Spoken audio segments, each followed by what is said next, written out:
Hello, we are live on Alan Ruo here with someone who is no stranger to this YouTube channel. I've had him on, I think, 3 or 4 times.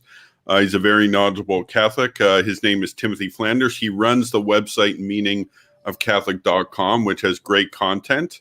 So if you want some good content, go to meaningofcatholic.com. He's also he's published a book on interpreting scripture, and yeah, he's done a lot of work, but he's currently working on a book. It's in its final stages. It'll be published soon. I've had a chance to read an early draft of the book, and yeah, our good friend Timothy's going to talk about it. Timothy, how are you? Oh, Jesus is King. Doing well. How is Western Canada treating you? Are you guys locked down still over there? The lockdowns are largely lifted for now. But the thing I'm more concerned about is that we're finally past that horrible heat wave. That heat wave that was in the northwest. Oh yeah, it hit that northwest area. United States also hit us. Right. So I'm glad that's over. It's still hot here because it's summer, but nothing compared to what we had a couple weeks ago. So I'm glad that's over. The usuals are in the chat. We got John Fisher, Kyle, a few others. Okay, so let's get to your book. Now, this I'm really excited about. First of all, before we get to your book, just give us, I know we have an entire video on this, and I encourage people to go watch it, but just give maybe a 2-minute summary of your faith journey, how you came to know the Lord Jesus Christ and ended up in the Catholic Church. Yeah, well, my book is actually, I decided to dedicate it to my parents, who are Protestant, but they are pious Protestants as far as Protestants go. And so they taught me to, as I say in the book dedication, call upon the holy name of Jesus. And so they taught me that, and they baptized me. And so I grew up as a pious Protestant, and but it was an evangelical Lutheran church, so it was high liturgically, somewhat high compared to most Protestants, but more evangelical in terms of more doctrine, less readings from Luther, if you know what I mean. But I became a Baptist when I was in high school, fiery Baptist against the Catholics, and went through a lot of searching through Protestantism, but basically the fundamental problem was that it was a crisis of history, really, because there's just not really, it doesn't make sense that our religion was founded 500 years ago. It doesn't make sense. And so there's just something historical that doesn't add up, and it never really added up. And I eventually was very much into Messianic Judaism for a while because of its claims to be historical, claims to be basically the early church, which I think are very, they're in some ways, they're a little bit more rational than the Protestants in some ways, because they at least can trace things, or at least attempt to trace them back to the beginning. And then eventually I was Eastern Orthodox, which was the closest really you can come to being the true church. And I think, and then ultimately I became Roman Catholic, but I think overall it was very much a crisis of history, because so much of all of those movements are really based on historical claims. Even the Protestants are claiming that they're restoring something ancient. So they're still making this historical claim. And I think more as I just continue to read history and continue to study things, I just found that there was so much false history. And I think especially among the Eastern Orthodox, there's really the most compelling false history. The most deceptive false history is really among the Eastern Orthodox, because they have so much truth to what they're saying that it's very convincing to many Catholics, actually. And so unless you've studied all these different sort of aspects and schools of orthodoxy within the Orthodox churches, it's difficult to even pick up on what's going on there. It's a very deceptive sleight of hand, and may not even be malicious on their part, but many of them even believe this. So I wrote this book to be it was an attempt, among other things, to create a one-volume history for the laity, which just kind of breaks down and tries to dismantle a lot of the myths that are out there, and tries to do it in just a really quick one-volume summary for the average layman. And it's really the summation of, I guess, over a decade of research, because I was able to just bring together all these different things that I've learned over the years, I guess. And I was like, for example, I was bringing in things I had translated back in college before 2010. I mean, so it was a good experience that was very much the culmination of my conversion. Actually, it's just sort of personally speaking, it's not really in the book that way, but it's very much autobiographical in terms of my intellectual journey, I guess. So there's also a great deal in this book that also is passed over even by Catholic historians. For example, the Syriac churches and the Syriac history is very, very unknown to many, unfortunately.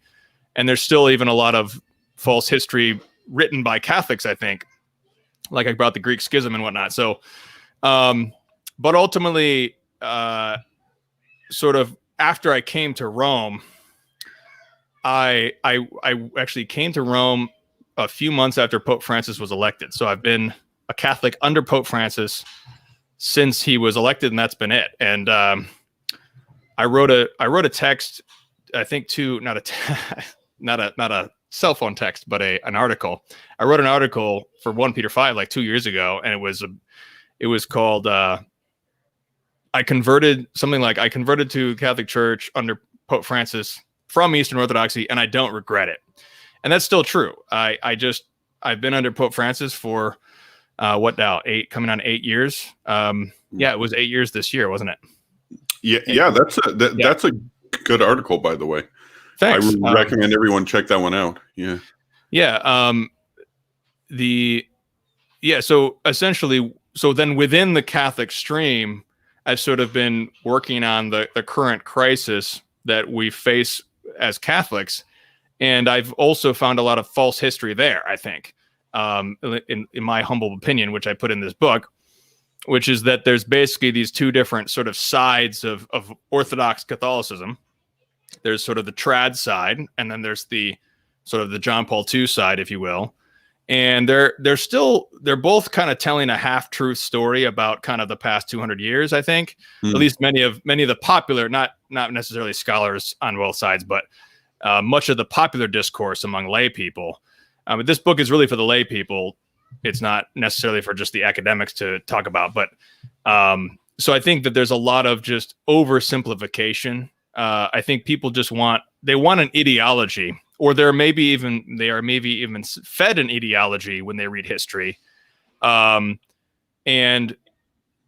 that's not history. History is usually far more complex than sort of an ideological oversimplification. And so this book is basically kind of challenges every ideology that I sort of came across over these years studying all these things.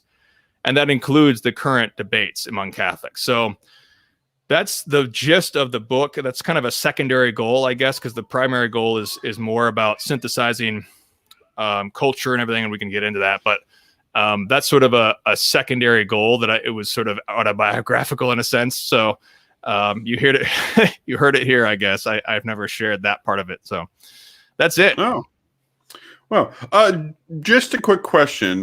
You are still Protestant. Are they still Lutheran? So they're basically evangelical Lutheran, and what that means is they're evangelical. For anyone who's not familiar with the Protestant churches as they are today, there's essentially nobody's an actual Protestant anymore. It doesn't exist. And what I mean by that is somebody who reads Luther, reads Calvin, and holds to the whatever their Synod of Dort and all these confessions that they had. Nobody believes that anymore. Very few Protestants actually believe. Not even Dr. Cooper.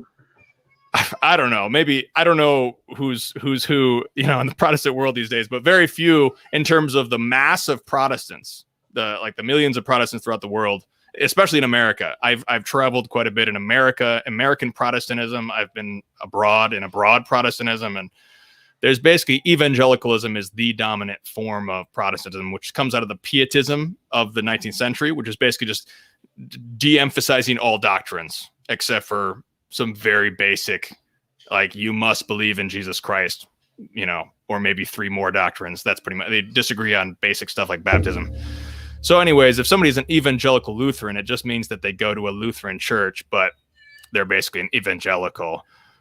There's only a few Lutherans who are still Lutheran these days. Yeah, I kind of like bringing up that most practicing Protestants in the world today, like practicing ones, like not nominal ones in England who are just baptized, or nominal ones in Sweden but practicing ones who go to church every week, go to churches that are less than 100 years old in terms of creation. And I see a tiny bit of a comeback of the traditional stuff. Someone like Jordan Cooper is trying to revive, traditional Lutheranism.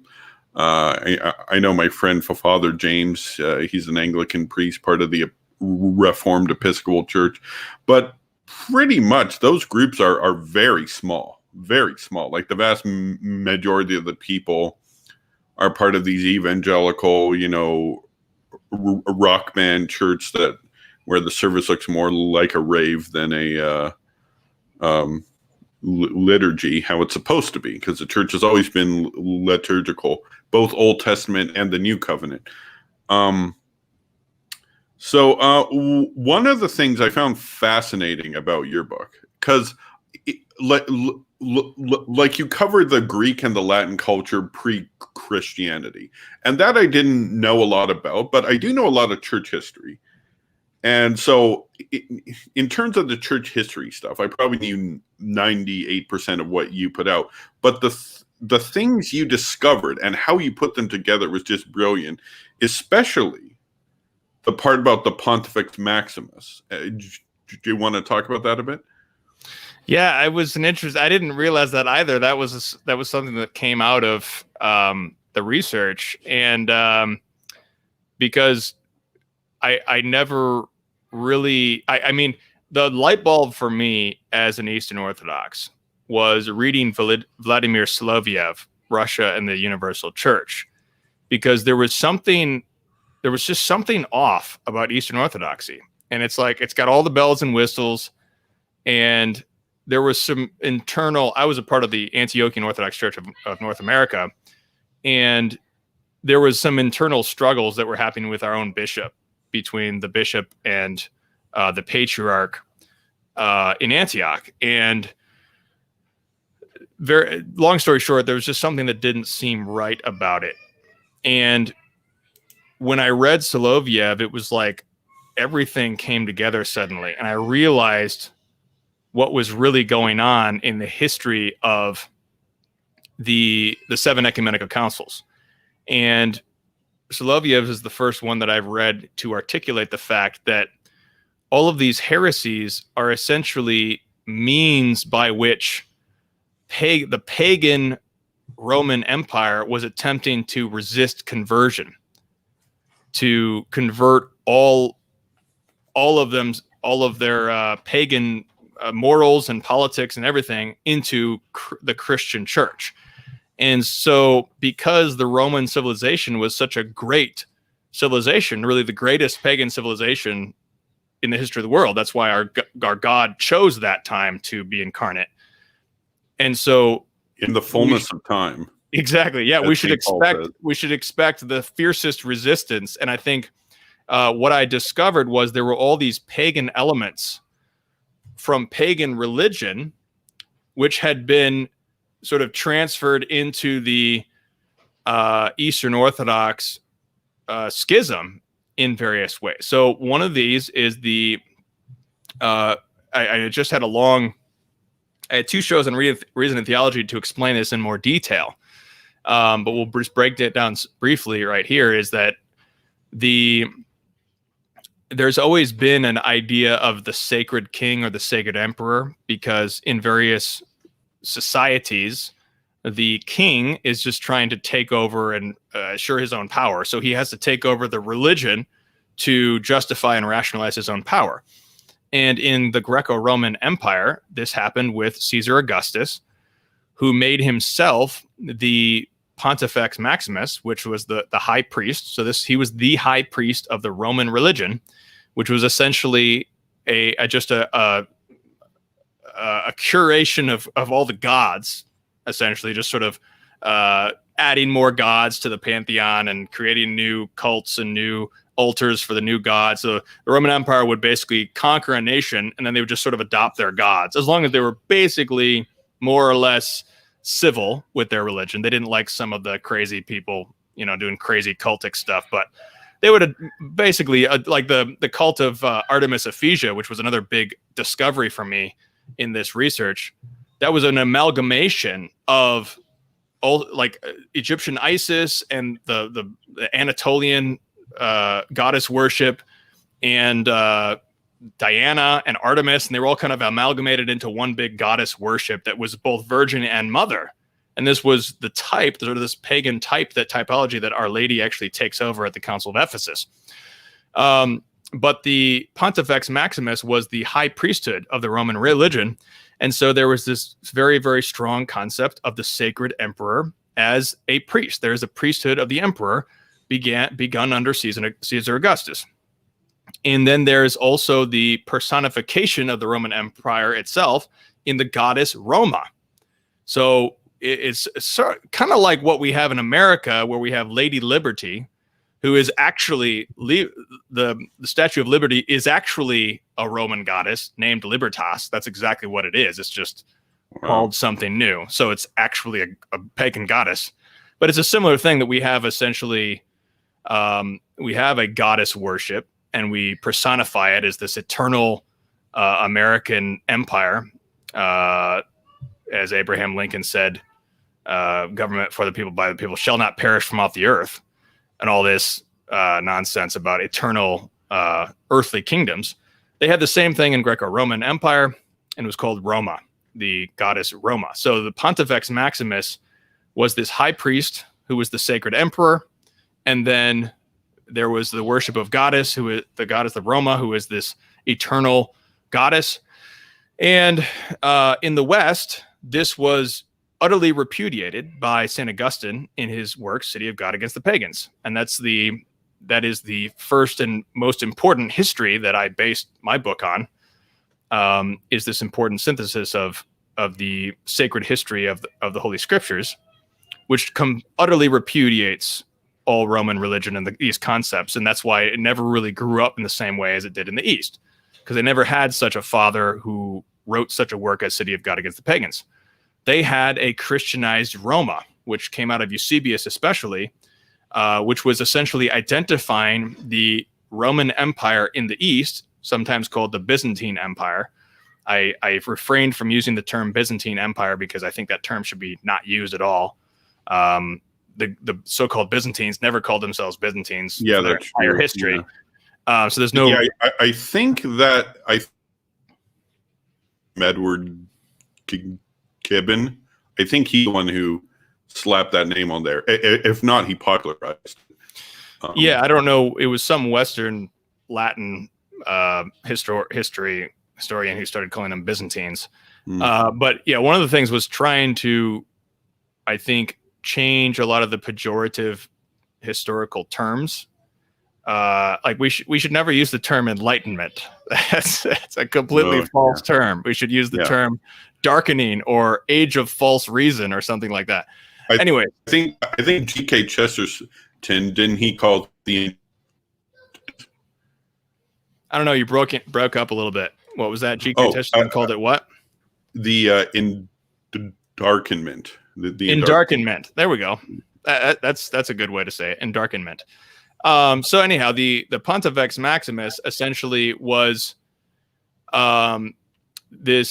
it was an actual pagan ritual, and these rituals actually were retained by the Christian Roman emperors, beginning with Constantine and on through even into the 10th century AD. Wow. There are still rituals on the books by the Roman emperors, and this is the type of false history that you get when you read about the Eastern Orthodox polemics against Rome. They'll keep on telling you, oh, well, Rome kept on increasing her power and increasing everything. But in reality, what was happening was Rome was increasing its power in reaction to the actions of the sacred emperor and his imperial bureaucrat, the Patriarch of Constantinople, who he would just depose at will and put a new emperor. So the greatest, for example, the greatest Eastern Orthodox emperor, Justinian, Yeah. he would just depose his own bishops at will. They were just imperial bureaucrats, basically. Have you read this book? Procopius, yeah, exactly. So Procopius he's a critic of Justinian, and he writes this secret history, which is critiquing Justinian. He calls him basically his wife was dominating him. He was not really manly, and all this. That's what Procopius says.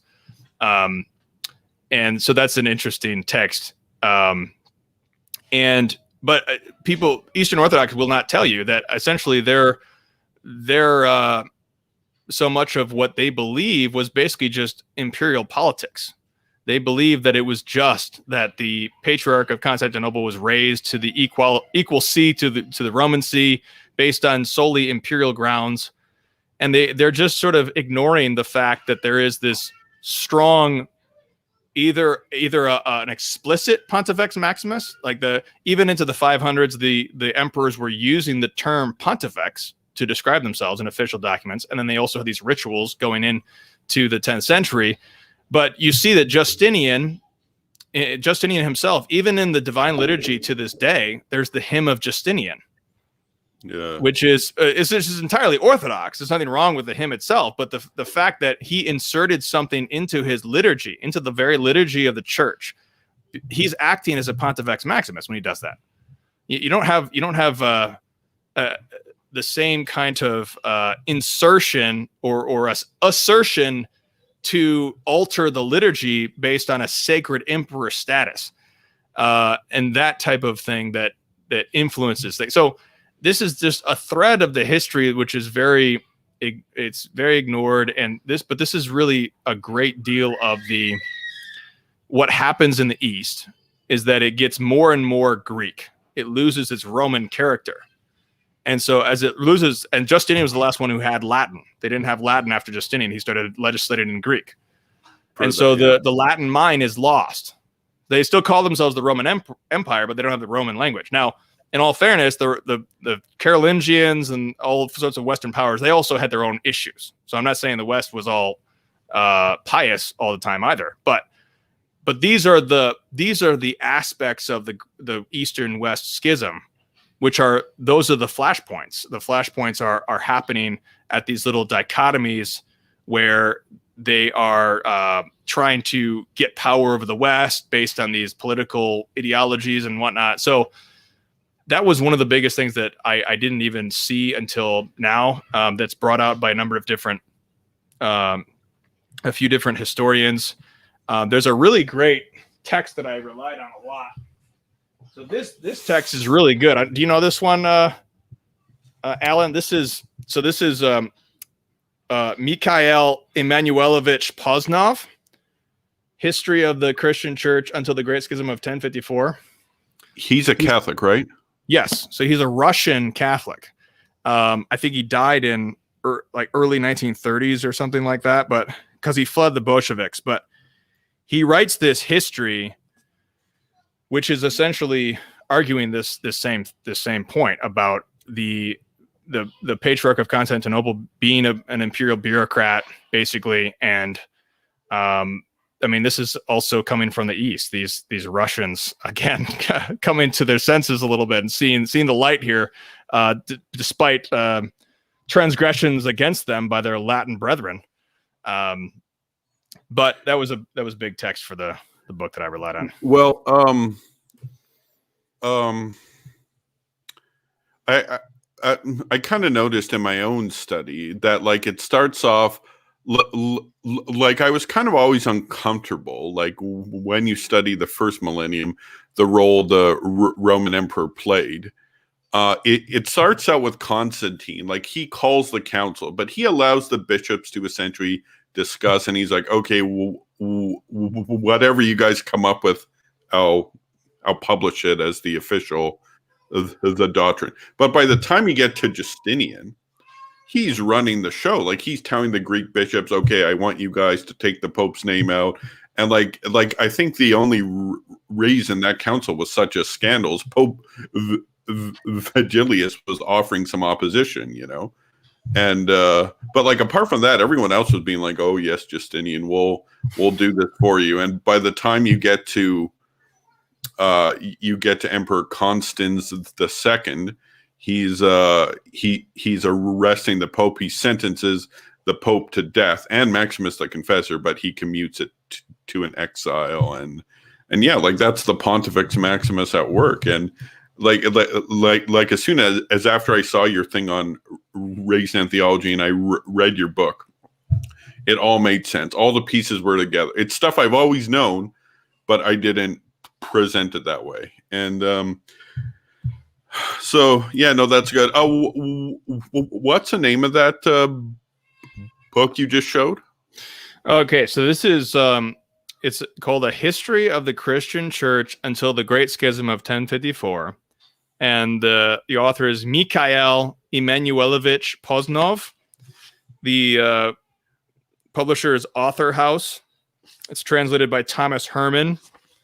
So he was the professor of church history at the University of Kiev, which was the Russian Imperial Ukrainian University, and then later Sofia in Bulgaria.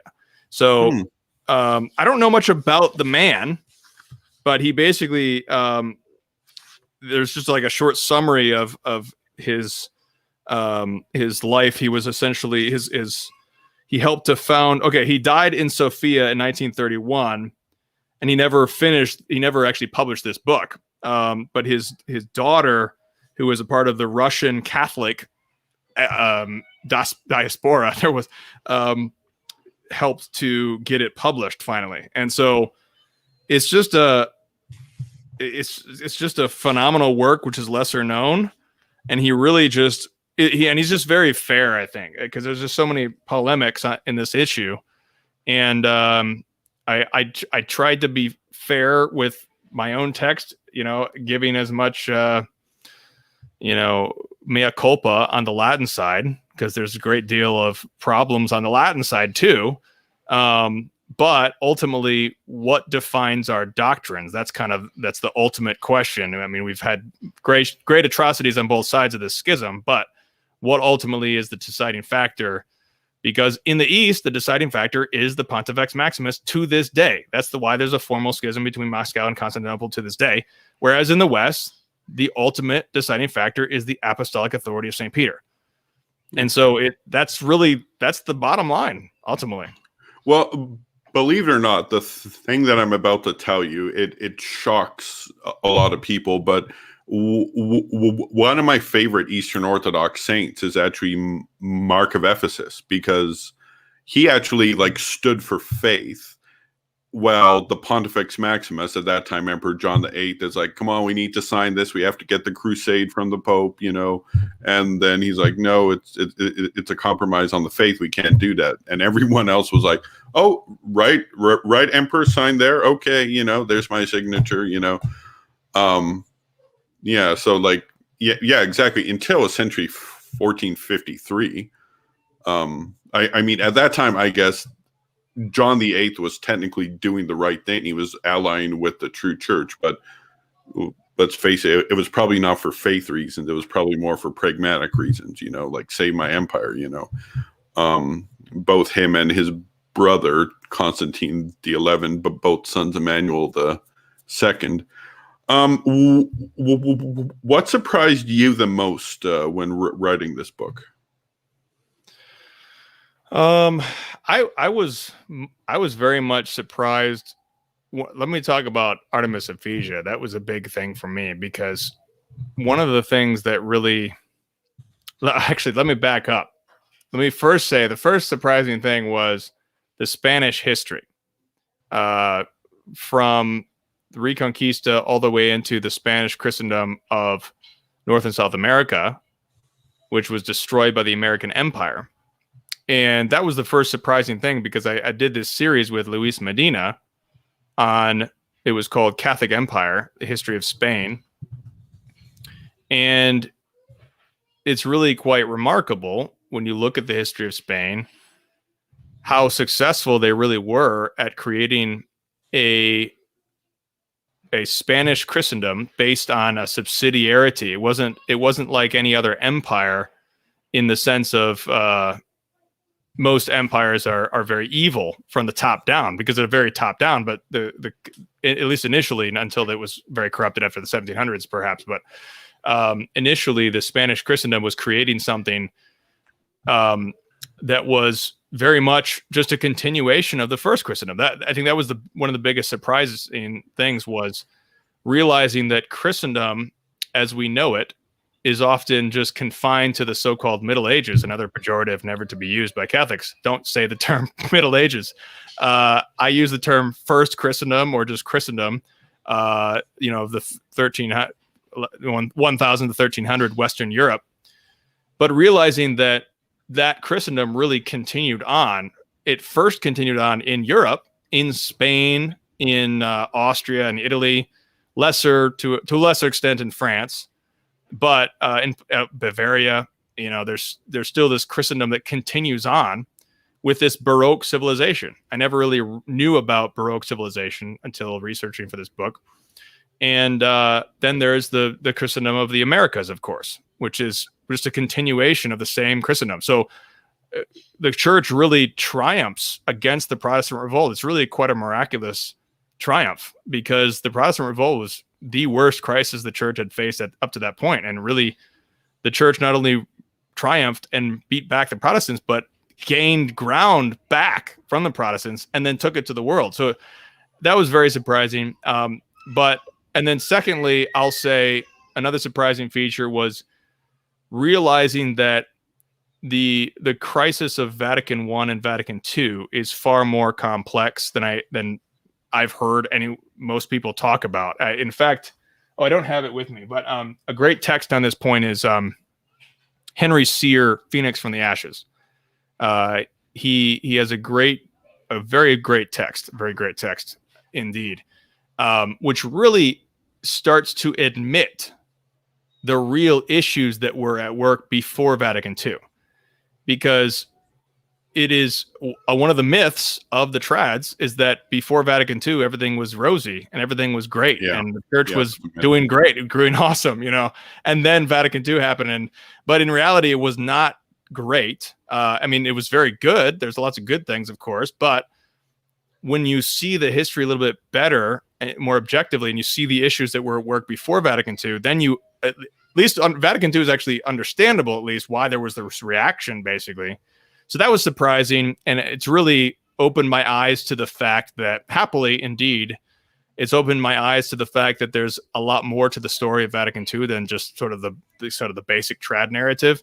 There's a lot of truth to the basic trad narrative, but because they leave out these other parts, I think they expose themselves to criticism, unfortunately, and then the good points they make end up being dismissed. So I think that's one of the issues with a lot of sort of trad rhetoric, if you will. But I wanted to talk about Artemis Ephesia, because this was the big surprise for me, because I never really realized it, and it was an amazing.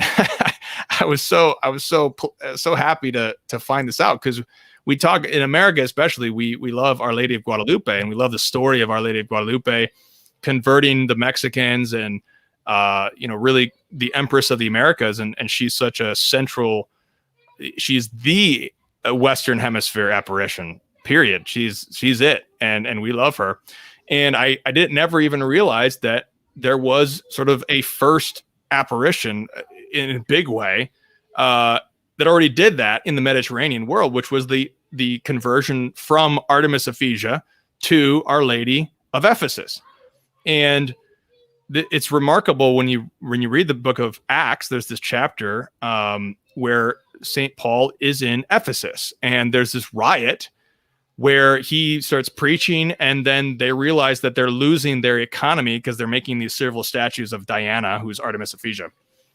And there's this huge riot over it. And you could trace the history. And I actually got a lot of this history from a researcher. And part of this is because a lot of this research is new, because the shrine of Artemis Ephesia was destroyed and people kind of forgot about it, I think. But I used a researcher who seems to be some kind of neo-pagan, because he really loves this stuff and he seems to really love it a lot, and which I don't like. But he dug up all these things of Artemis Ephesia, and he wrote about it, and he wrote about her cult and everything, all this stuff.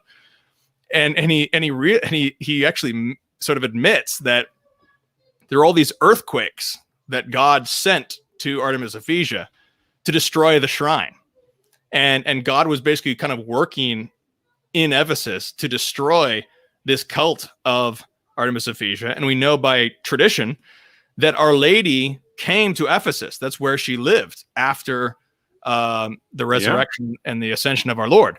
And so she actually came to the epicenter of goddess worship of the entire Mediterranean.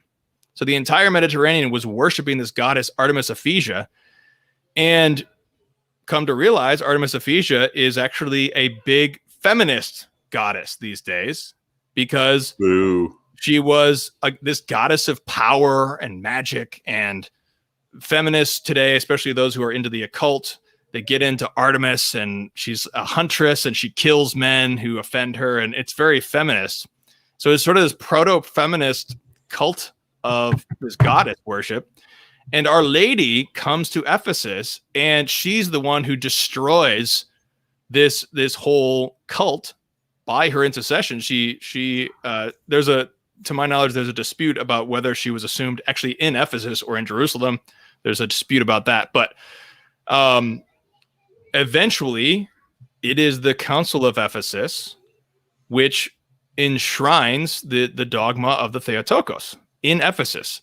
And this comes after a number of generations. There's these earthquakes that destroy her shrine and everything. Finally, Saint John Chrysostom goes to Ephesus and despoils her final remains of this shrine, at the same time as he's battling against who is it? Eudoxia? I'm blanking on the name now. I think it's Eudoxia, the empress who exiled him. But he was actually fighting against this unholy empress. But then her daughter is Saint Pulcheria, and Saint Pulcheria is this empress, this Roman empress in Constantinople, and she's the one who really spreads Marian devotion, and she's very pious and very holy, and she's actually the one who calls the first crusade.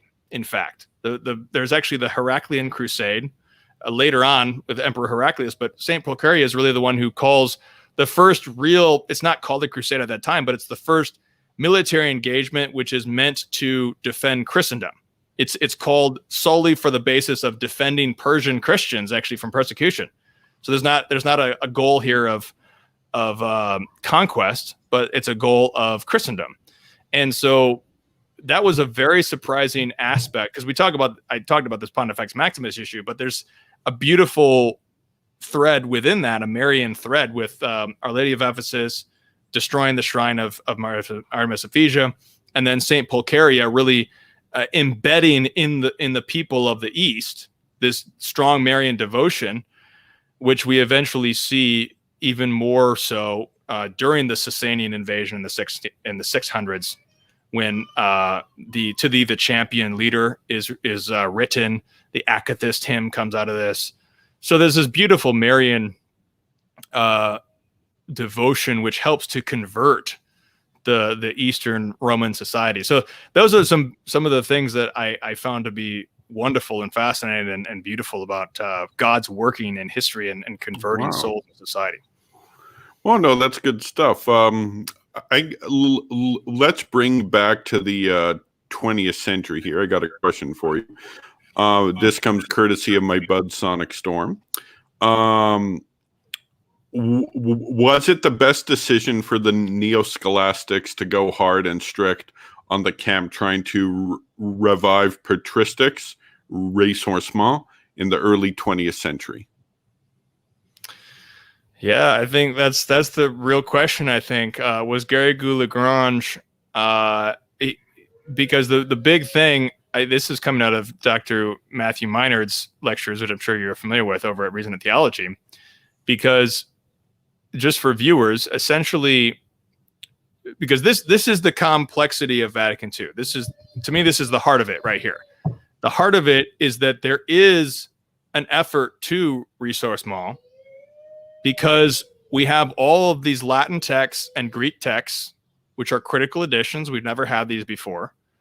And not only that, even to this day, they're still publishing new editions of Syriac texts, Ge'ez, Coptic, Armenian, etc., even further. So there's so much more research even to be done. And so the neo-scholastic school they're concerned about modernism. Now, it's very difficult because on the one hand, their instinct was absolutely correct, because we know that among the Resource Maw Nouvelle Theologie thinkers, there were modernists. There were just real bona fide heretics and modernists. Hans Küng. Yeah. May he hopefully he repented before he died. I mean, the man was a heretic. He denied all the dogmas. And this is the type of false Resource Maw, which was mixing in with the true Resource Maw. And so and even I've talked with people who are more knowledgeable about it than me, who are partisans of sort of the Nouvelle Theologie and partisans of Communio. And they say, yes, Garrigou-Lagrange was correct in critiquing, I think it was Bouillard, when he wrote, Where's the Nouvelle Theologie Taking Us? I believe it was Bouillard who was the one where he said a theology that's not new is a false theology, or a theology that is not current is a false theology. So Garrigou-Lagrange, the best Thomist of the day, was actually putting his finger on something very important, and he was correct in putting his finger on that one thing. The problem was that there needed to be what I talk about in the book is let's see, what is that? Some Garrigou-Lagrange. Garrigou-Lagrange. There we go. So this is what I talk about in the book, is the concept of theologos. And I use the Greek term because there's a nasty English version that's a perversion of the actual concept of theologos. Because theologos, Dialogos, logos, it has the term logos in it. It means what Socrates did, which is you sit down and you debate it out and you figure out what's going on. But the problem is you need to actually... Right. What was that? Like through word. That's what it means. Dialogos. Dios means through or penetrate or go through something. Logos is logos. So it's like a penetration of logos, a penetration. It's the English term dialogue is not used properly today, shall we say, to say the least. Yep. But Socratic dialogue is the answer. Socratic dialogue, not false dialogue. Socratic dialogue, which is where Garrigou-Lagrange and the Thomists, they could actually debate everything out with the Nouvelle Theologie, and that's the only way you can weed out the chaff from the wheat. Both the people who are chaff, because there's actually people who are chaff, like Hans Küng, got to weed them out, got to anathematize them or whatever. And then there's also just honest errors. I mean, that's just theologians make errors, honest mistakes, and those just need to be weeded out. What needed to happen before Vatican II was a restoration of the old rivalry of schools, because at the time, Neo-Thomism, Neo-Scholasticism was so dominant that it was not able to have this healthy rivalry and healthy synthesis with other schools of thought. And it was because of modernism. I mean, they had clamped down on modernism so strongly for good reason. But the problem is that they needed to form this synthesis. So it's a difficult question. I mean, I don't know if it would have been better if Humani Generis would have been not issued so strongly, maybe, or maybe certain figures, like they should have condemned Teilhard de Chardin and Hans Küng and not other people like Ratzinger. I would say Ratzinger is far more sane and more orthodox. If there's any issues with Ratzinger, I would certainly think that just an actual theologos working out the issues could work those things out. It's just like framing here are the essentials of the dogma that we all need to agree on, and then we can debate about these other issues and figure those out. So I certainly think the debate should have continued, because if the debate would have continued in the 1950s, I certainly don't think Vatican II would have been as revolutionary as it was, and there would have been such a suppression of Thomism as it was, and a sort of an attack on Thomism as it was. There should have been a healthy debate with Thomism and sort of the new school of this Augustinian phenomenology. So it's a complex answer, but I would say yes and no, basically. Yeah. The original question. Yeah, no, it's no, those are some good qualifications. It's certainly not easy. What are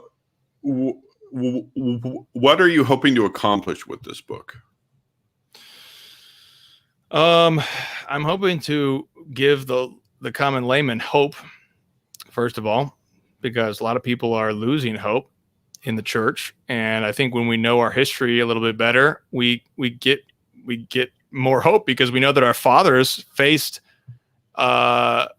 being drawn and quartered and being pulled apart, their limbs pulled apart, literally, and being disemboweled and things like that. That's what they faced, and they persevered. And the reason we have the faith is because they persevered in the face of that type of torture. So we need to just take a step back, look at our history, and that gives us greater hope, because we are inspired by our fathers and what they did for us in handing down the faith. And secondly, I think, like I said, I think there's a lot of false history. I think just a lot of people are relying more on slogans and ideology than the actual history. Yeah, and I think when we get in the actual history, we realize that there's even the greatest popes, people we revered, people like Trads revere, like Pius X or Pius IX. There's still significant issues that arose, and we're just in this very difficult time in the past 250 years. It's just constant revolution, constant bloodshed. It's a difficult time, so it makes sense that even good men will stumble or fall into excess, or just have a bad advisor and tell them bad information and act on it. What can you do? It's difficult. So we need to just step back, realize that things are a little bit more complex. And then that helps us just debate these issues, and then get on with, especially the lay people. I think my third goal especially is to really point out the fact that we are in a clericalist era, in the sense that there's been a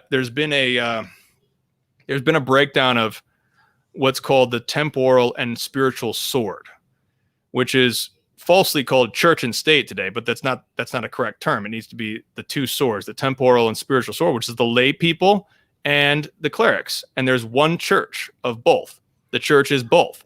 And when Pius IX did not invite lay rulers to Vatican I, Émile Olivier, the Prime Minister of France, said that Pius IX has decreed the separation of church and state. And this is an issue because there needs to be an organic mutual cooperation between the lay and the cleric. And this is completely broken down at this point. And we're at this point where bishops are just doing whatever the secular lay state tells them. And they're not even Catholics. They're just bossing them around. Like, and yeah, so the whereas the lay people, the Catholic lay people, the apostolate of the laity. I mean, let me put it this way. I mean, I do meaning of Catholic, and laity are forced to shoulder the burden of the the burden of the spiritual order by becoming theologians. It is an aberration for lay people to be theologians. It's an aberration for lay people to teach the Bible and teach theology. We don't want to do that. We just want to go take care of our families and build a Catholic city, and get our guns out and defend against the Saracens or whatever. You know what I mean? it's the clerical office. It's their job to teach the faith, teach the spirit, do the spiritual sword. That's their job. But the lay people have been forced to shoulder this burden because, unfortunately, clerics, many of them have just lost the faith or what have you. So another goal is just to restore a proper vision of what Christendom is, and that it really is this organic unity between the lay and the cleric in one city of God. And ultimately, in my opinion, I think that at this point in our history of this modernity, we need to begin to build Catholic cities, to withdraw from the world and to start to build the Catholic city in some place and restore that temporal sword that we actually will wield as laymen, as is our duty to wield the temporal sword. And the clerics can then wield the spiritual sword. And so these two swords can once again work together, as they have been confused and disunited for so much of the past 200 years. I'm not saying every Catholic needs to go build a Catholic city. There's many Catholics who are in other vocational, but I think to a large degree we need to just begin to do this. It's over. I mean, the liberal dream is over. We're done. It's a complete failure. We need to move on. Yeah. Okay. So you talked about bad clerics. Now, a question for you: do you think the church should suppress the Jesuits? Yeah, that's a pretty funny question because I make a big deal out of the fact that the church suppressed the Jesuits in the first place, which in my view was pretty much the greatest tragedy of the post-Reformation era, I'd say, because at that time the Jesuits were the front lines of the church preaching the gospel. Yeah. But I guess, I mean, I hate to take a stand on the Jesuits. I would prefer the Jesuits to be restored to their former glory, because there would either need to be a suppression or there would need to be. It's just like the Vatican bureaucracy. The only way to fix the Vatican bureaucracy is to sack everyone. Yeah, bring in your own people. That's the only way to do that. It's completely corrupt. And what did they do during the Cluniac reform in the 11th century? They just sacked everybody and took them out and just said, I'm elected Pope. I'm going to come to Rome with all my monks from my monastery, and we're going to kick out everybody, and my monks are going to take over. That's the only way. So in regard to the Jesuits, there would need to be a coup d'etat, cut off the Jesuits, just take over the whole order and just revamp everything. I mean, but I perhaps the Jesuits need to just die, and we need to restore what God is creating with things like the Franciscans of the Militia Immaculata of St. Maximilian Kolbe, for example. I'm very much into the Passionist order. I think the Passionist order has a strong role to play because of the conversion of England. Perhaps the Jesuit time has passed. I don't know. Okay. Now, again, slightly off topic, but also tangentially related. There's these rumors in the last couple months that come up and then get quiet, then they come up again, then they get quiet, of restrictions on the Latin Mass. Do you want to comment on that, or? Sure. I mean, all you got to do is read Ratzinger.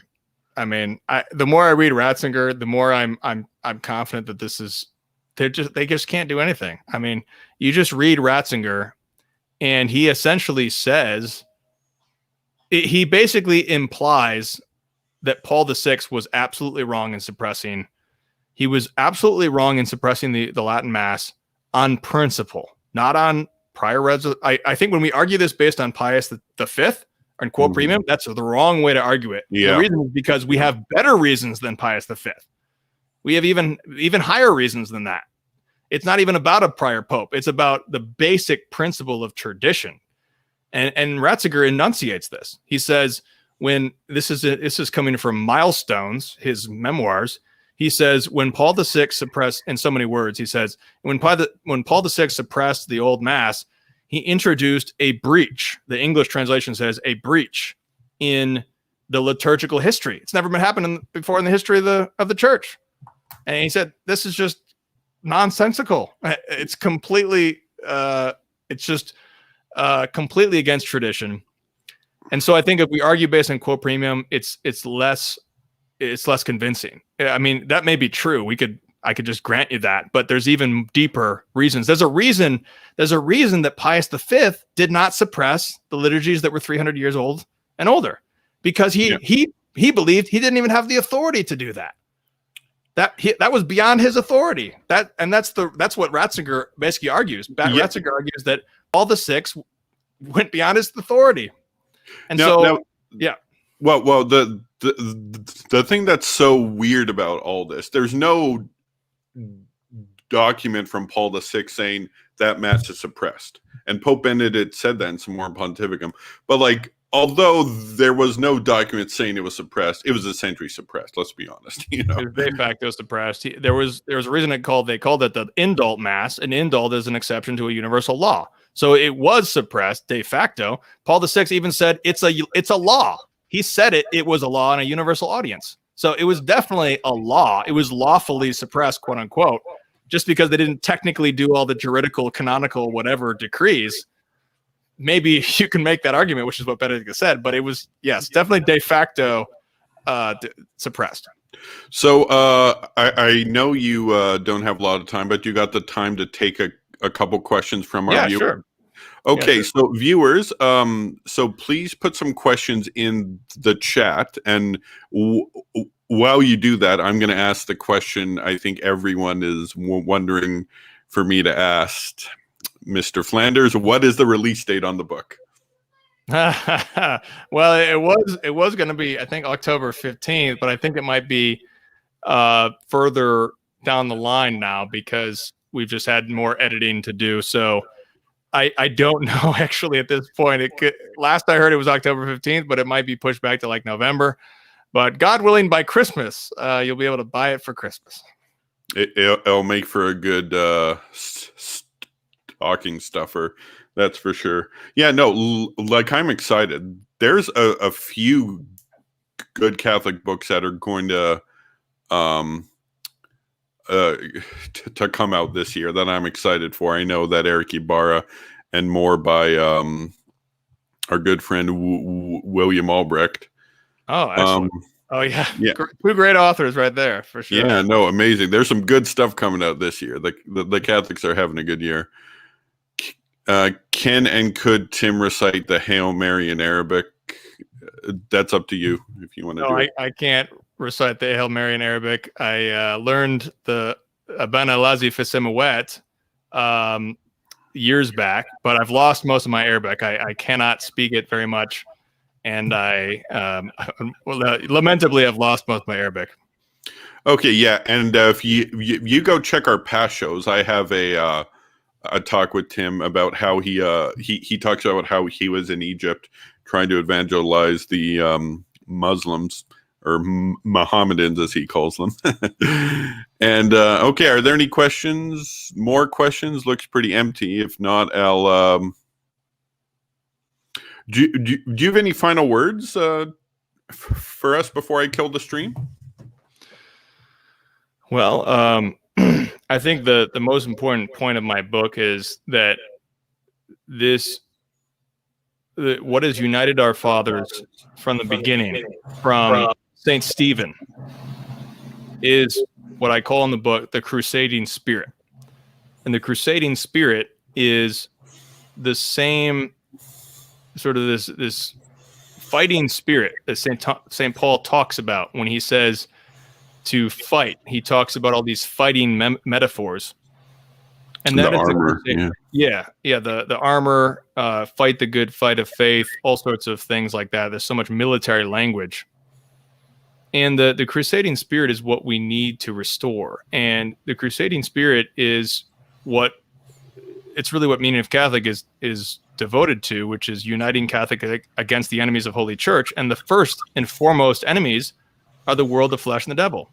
And if you are not waging constant eternal war against the world, the flesh, and the devil, you should not be getting on the internet and telling people what you think or your opinion or whatever, or even worse, bad mouthing your brethren and running your mouth off about XYZ, this bad person here, or slandering this person or calumniating this person, because we're ultimately in a spiritual struggle. And if we can restore this crusade to its proper crusading spirit, where we're no longer fighting, we're starting our fight against the world, the flesh, of the devil, and then, and only then, can we begin to resist the Marxists and the heretics and the liberals, or whoever else is flesh and blood living who's an enemy. We need to raise the stakes, because the reason we're losing this battle is because we have lost the crusading spirit, and we begin to fight each other. And once we start to fight the real enemy, then our war can be focused where it needs to be. Because right now the devil's just laughing at us because he can get us to just fight each other, especially with this evil thing called social media. So my hope is that the book will inspire men of God to arise from their slumber and fight this truly good fight with great joy, to lay down our life for our brethren. And who is our enemy?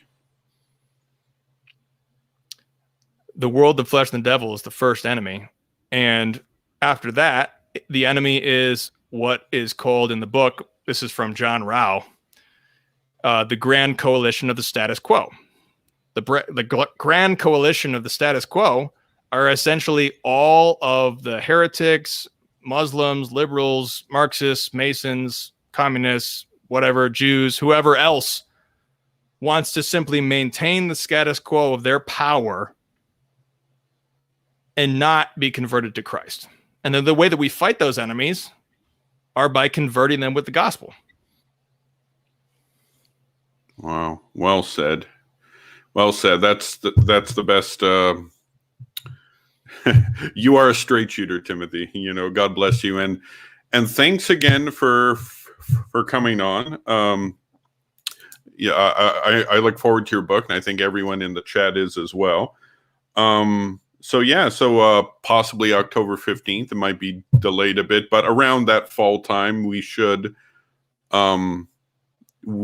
be seeing your book on the shelves. And yeah, so I'm just going to kill the stream. Thank you for coming on, Timothy, and God bless. My pleasure. Always a good time. Thanks, Alan. Bye.